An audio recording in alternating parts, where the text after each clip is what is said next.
ఎలా ఉన్నారు? బాగున్నారా? ఇదేనన్నా దేని యొక్క వాక్య ప్రకారం మనం చూసుకున్నట్లయితే, నా మందిరము సకల జనులకు ప్రార్థన మందిరము అని చెప్పేసి దేవుడు తన పరిశుద్ధ లేఖనం ద్వారా చదివిస్తూ ఉన్నాడు అనమాట అండి. లోకసవత్రం మనము చూస్తూ ఉంటాము. దేవుడిచ్చిన మహావిచ్చినని బట్టి దేవుని మందిరాన్ని మనము నిర్లక్ష్యము చేయకూడదు అనమాట అండి. ఎందుకంటే దేవుని మందిరము దేవుని సన్నిధి పరలోక పెనిదని చెప్పేసి దేవుడు చెప్తున్నాడు అనమాట అండి. ఎప్పుడైతే దేవుని సన్నిధిని మనం నిర్లక్ష్యం చేయకుండా ఒక క్రమంగా ఏకీభించామో దేవుడు మనందరినీ కూడా పరలోక రాజ్యంలో ప్రవేశించే యోగ్యతను దయచేస్తూ ఉంటాడు అనమాట అండి. దేవుని సన్నిధిలో మనం దేవుని యొక్క వాక్యాన్ని నేర్చుకుంటూ ఉంటాం, పాటలు నేర్చుకుంటూ ఉంటాం, ప్రార్థన చేసుకుంటూ ఉంటామండి. దేవుని సన్నిధిలో ఉన్నంత ప్రశాంతత మరి ఎక్కడ దొరకదనమాట అండి. అందుకే అన్నగారు వచ్చి దేవుని సన్నిధిలో ప్రార్థన చేసుకుని ఆమెకు కావలసిన బహుమానాన్ని పొందుకున్నారు కదండి. అలాగే యేసుక్రీస్తు వారిని దేవాలయంలో తీసుకుని వచ్చి యాజకుల చేతుల మీదుగా ప్రార్థన చేసి ప్రతిష్ఠించినట్టుగా మనం చూస్తూ ఉన్నామండి. ఎందుకంటే దేవుని మందిరము సకల జనులకు ప్రార్థన మందిరం అనమాట అండి. కాబట్టి దేవుడి సన్నిధిలో ఎవరైతే ప్రార్థన చేసుకుంటారో వారందరూ కూడా దీవించబడుతూ ఉంటారు, ఆశీర్వదించబడుతూ ఉంటారండి. ప్రార్థన గ్రంథంలో అయితే గుడి గోడల్లో లేడు దేవుడు, గుడిలో ఉన్నాడు చూడని చెప్పేసి ప్రార్థన గ్రంథంలో రాయబడి ఉంటుంది. అయినా కానీ మనం ఏదైనా పాటలు నేర్చుకోవాలన్నా, వాక్యం వినాలన్నా, లేకపోతే మనకి ఏదన్నా మంచి జ్ఞానాన్ని సంపాదించుకోవాలన్నా ముందు దేవుని మందిరంలోకి వెళ్ళి నేర్చుకోవాలన్నమాట అండి. దేవుని మానవుని యొక్క హృదయము దేవుని ఆలయమే ఉన్నదని చెప్పేసి దేవుడు చదివిస్తూ ఉన్నాడు కనుక ఏది ఏమైనప్పటికీ కూడా తెలియకుండా మనం ఏం చేయలేం. కానీ దేవుని యొక్క వాక్యం గురించి సంపూర్ణంగా తెలుసుకోవాలి, సంపూర్ణంగా పాటలు పాడడానికి మంచి జ్ఞానాన్ని సంపాదించుకోవాలి. ఇవన్నీ కూడా దేవుని మందిరంలో దొరుకుతాయి కనుక ప్రతి ఒక్కరు కూడా దేవుని మందిరాన్ని నిర్లక్ష్యం చేయకుండా దేవుని మందిరానికి వెళ్ళి నేర్చుకుని ఒక క్రమంగా మీ జీవితాన్ని కొనసాగించుకున్నట్లయితే అక్కడ దేవుడు మిమ్మల్ని ఎంతగానో దీవిస్తూ ఉంటాడు, ఆశీర్వదిస్తూ ఉంటాడు అనమాట అండి. 100% కూడా దేవుడి మందిరాన్ని నిర్లక్ష్యం చేయకుండా చక్కగా దేవుడి మందిరంలో అందరం కూడా ప్రార్థన చేసుకుని దేవుడిచ్చే ఆశీర్వాదాన్ని సంపాదించుకునే స్థితిని మనము కలిగి ఉండాలన్నమాట అండి. ఎందుకంటే సర్వశక్తుల దేవుడు మనతో మాట్లాడుతూ ఉన్నాడు.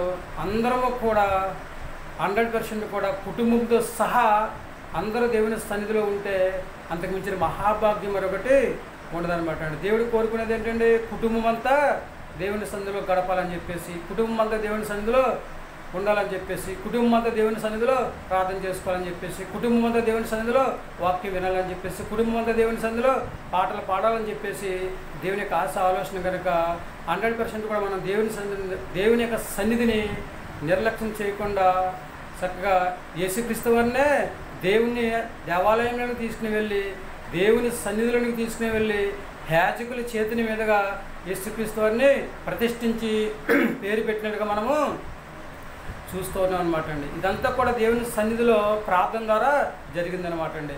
కాబట్టి మనందరం కూడా దేవుని సన్నిధిని నిర్లక్ష్యం చేయకుండా దేవుని సన్నిధిలో కుటుంబం అంతా హాయిగా గడుపుదామండి. ఏమంటారు? ఈ ఆలోచన మీదే మన దేవుని సన్నిధిలో హాయిగా గడిపి అందరూ కూడా ఇలాగే దేవుని సన్నిధిలో హాయిగా గడపాలని చెప్పేసి అందరి కోసమని ప్రార్థించేద్దాం. మహాపరిశుద్ధైన పరలోక తండ్రి, నీ ఘనమైన పదవి లెక్కలని స్తుతిస్తుంది ప్రభా. సకల జనులకు ప్రభా నా ప్రార్థన మందిరం తండ్రి, సకల జనులకు తండ్రిస్తుంది నా మందిరము సకల జనులకు ప్రభా ప్రార్థన మందిరం చదివించింది ప్రభా. నీకు వందనాలు తండ్రి, స్తోత్రం ప్రభా. తండ్రి నీకు అసాధ్యమైనది ఏది లేదు తండ్రి, సమస్తము తండ్రి సాధ్యపరిచే దేవుడు ప్రభా. నీకు వందనాలు తండ్రి, స్తోత్రం ప్రభా. తండ్రి ఈ చిత్త ప్రకారం తండ్రి ప్రతి ఒక్కరు ప్రభు నీ సన్నిధికి వెళ్ళి సంపూర్ణ ఆశీర్వాదాలు, సంపూర్ణ మేలులు, సంపూర్ణ దీవులు తండ్రి తండ్రిస్తుంది ప్రభావ. సంపూర్ణ కృప తండ్రి ప్రభా పొందుకునే యోగ్యతను దయచేయండి తండ్రి. నీ సన్నిధి ప్రభా పరలోక పెన్నిధి ప్రభా నీకు వందనాలు. అలాగే తండ్రి మమ్మల్ని మేము తండ్రిస్తాం ప్రభావ, నీ సన్నిధిలో ప్రతిష్ఠించుకుని తండ్రిస్తున్నాం ప్రభావ. భూమి మీద హాయిగా జీవించి నీ రాజ్యవార్తగా జీవించే యోగ్యతను దయచేయని ప్రార్థిస్తున్నాం ప్రభావ. నీకు వందనాలు. అలాగే ఉద్యోగాలు చేస్తున్న వారిని, వ్యాపారాలు చేస్తున్న వారిని, వివాహం కోసం ఎదురు చూస్తున్న వారిని, చేతి పనులు చేస్తున్న వారిని తండ్రి, కూలి పనులు చేస్తున్న వారిని, వారంలో వెళ్తున్న వారిని అందరిని పేరు జీవించండి, ఆశీర్వదించండి. సంతానం లేక ఎవరైతే బాధపడుతున్నారో వారి సంతాన భాగ్యం దయచేయండి. అలాగే శ్రమంలో, శోధనలో, ఇబ్బందులు ఎవరైతే ఉన్నారో అందరికీ ప్రభు విడుదల దయచేసి నీ సన్నిధికి వెళ్ళి ప్రభు నీ సన్నిధిలో గడిపిదండి తండ్రి హాయిగా జీవించే యోగ్యతను దయచేయమని మరొకసారి బిడ్డలందరూ కూడా దీవించి ఆశీర్వదించమని మా ప్రార్థనలకు ఇస్తారు, మా ప్రార్థన కృపలను దయచేయమని మా కొరకు తరగని యేసుక్రీస్తు ప్రయాసమైన నమ్మని వేడుకుంటున్నాము తండ్రి. ఆమె అందరికీ వందనాలండి. త్రియక దేవుని ఆశీర్వాదాలు మీకు తోడుగును గాక. దేవుడు మనం దీవించి ఆశీర్వదించిన కాక ఆమేన్. మనందరము కూడా దేవుని సన్నిధిని నిర్లక్ష్యం చేయకుండా కుటుంబ సమేతంగా దేవుని సన్నిధిలో గడుపుదాం, భూమి మీద హాయిగా జీవిద్దాం, దేవుని యొక్క ఆశీర్వాదాన్ని పొందుకుందాం, మనకు కావాల్సిన సహాయాన్ని దేవుని దగ్గర నుంచి పొందుకుందాం. మరి ఏమంటారండి? వింటారా దేవుని మాట? వెళ్తారా దేవుని సన్నిధికి? నేర్చుకుంటారా పాటలు? వింటారా దేవుని యొక్క వాక్యం? చేస్తారా దేవుని సన్నిధిలో విశ్వాసంతో ప్రార్థన?